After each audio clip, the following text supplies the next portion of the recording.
नमस्ते प्रणाम। हम नीलम धुरिया, टांडा जिला अम्बेडकर नगर से। नमस्ते प्रणाम। हम मंजू वर्मा, जिला अम्बेडकर नगर टांडा से। स्वागत बा मंजू नीलम का संघर्ष 142 के चैनल पे। तो आज आप सबके बीच विवाह, बेटी विवाह गीत ललनवा तर्ज पे लइके आ है। तो बहुत प्यारा गीत पर मंडप में ले जाते समय का गीत, जब दुल्हन का मंडप में ले जाती पंडितुआ शादी होता है, वही समय गीत बा। तो आप लोगन जरूर यह गीत का सुनिए, और जहाँ भी हो सके आप लोगन गई हैं यह गाना का तो अच्छा रही। ज़्यादा से ज़्यादा वीडियो पसंद आई तो शेयर करी हैं भैया लोगन, और पूरा गाना देख कर शेयर करी हैं।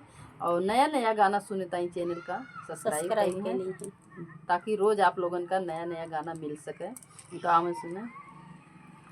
गंगा जमुनवा के निरामाला पानिया, अरे निरामाला पानिया, अरे तहावा मछलिया लुकानी रे लालनवा, अरे तहावा मछलिया लुकानी रे लालनवा। काहे कालो कान्यो तो ही जल की मछलिया, अरे जल की मछलिया, अरे एक दिन आई है मछुआरा रे लालनवा, अरे एक दिन आई है मछुआरा रे लालनवा। नदिया के बिचावा में जलावा डालाई है, अरे जलावा डालाई है, अरे तोहा का जेलई है फांसाई रे लालनवा, अरे तोहा का जेलई है फांसाई रे लालनवा। ना जाता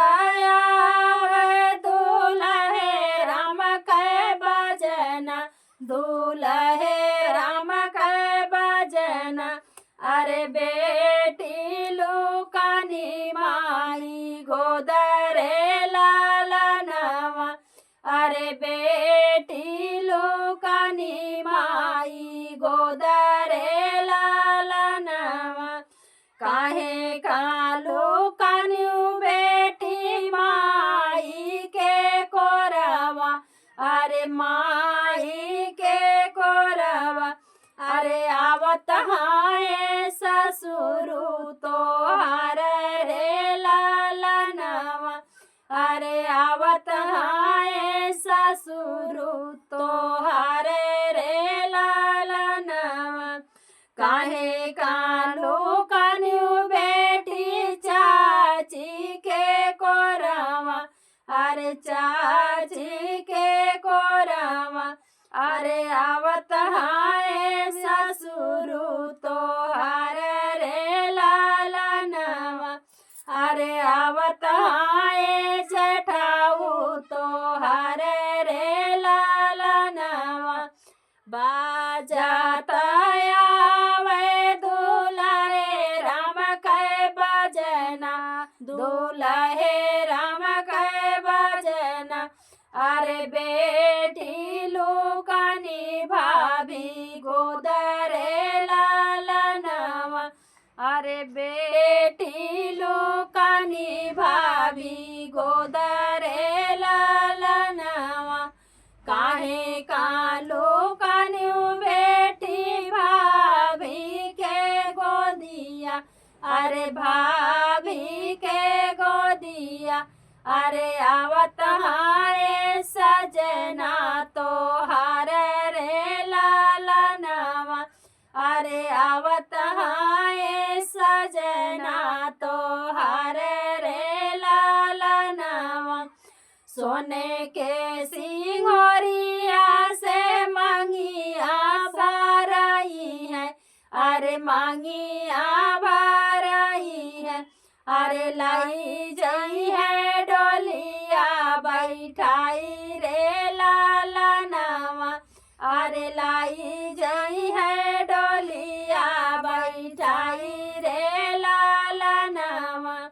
गंगा जमुनवा के निरमा अरे निरामाला पनिया अरे तहावा मछलिया लुकाने रे लालनवा अरे तहावा मछलिया लुकाने रे लालनवा।